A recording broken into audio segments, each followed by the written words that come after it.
किसी गांव में एक बूढ़ा व्यक्ति अपने बेटे और बहू के साथ रहता था। परिवार सुखी संपन्न था, किसी तरह की कोई परेशानी नहीं थी।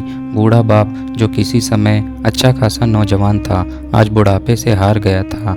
चलते समय लड़खड़ाता था, लाठी की जरूरत पड़ने लगी, चेहरा झुर्रियों से भर चुका था। बस अपना जीवन किसी तरह व्यतीत कर रहा था। घर में एक चीज़ अच्छी थी कि शाम को खाना खाते समय पूरा परिवार एक साथ टेबल पर बैठकर खाता था। एक दिन ऐसे ही शाम को जब सारे लोग खाना खाने बैठे, बेटा ऑफिस से आया था, भूख ज़्यादा थी सो जल्दी से खाना खाने बैठ गया और साथ में बहू और उसका बेटा भी खाने लगे। बूढ़े हाथ जैसे ही थाली उठाने को हुए, थाली हाथ से छिटक गई, थोड़ी दाल टेबल पर गिर गई। बहू बेटे ने घृणा दृष्टि से पिता की ओर देखा और फिर से अपना खाने में लग गए। बूढ़े पिता ने जैसे ही अपने हिलते हाथों से खाना खाना शुरू किया तो खाना कभी कपड़ों पे गिरता, कभी ज़मीन पर। बहू ने चिढ़ते हुए कहा, हे राम, कितनी गंदी तरह से खाते हैं, मन करता है कि इनकी थाली किसी अलग कोने में लगवा दें। बेटे ने भी ऐसे सिर हिलाया जैसे पत्नी की बात से सहमत हो। उसका बेटा यह सब मासूमियत से देख रहा था।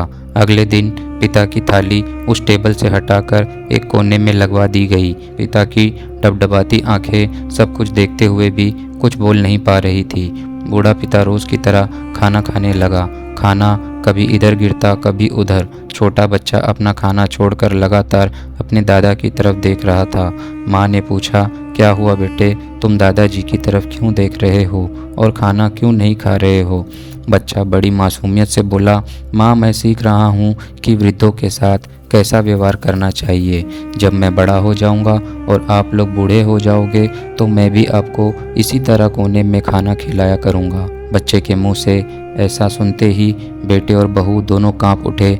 शायद बच्चे की बात उनके मन में बैठ गई थी, क्योंकि बच्चे ने मासूमियत के साथ एक बहुत बड़ा सबक दोनों लोगों को दे दिया था। बेटे ने जल्दी से आगे बढ़कर पिता को उठाया और वापस टेबल पे खाने के लिए बिठाया, और बहू भी भागकर पानी का गिलास लेकर आई कि पिता को कोई तकलीफ ना हो। इस कहानी से हमें ये शिक्षा मिलती है कि माँ बाप इस दुनिया की सबसे बड़ी पूंजी है।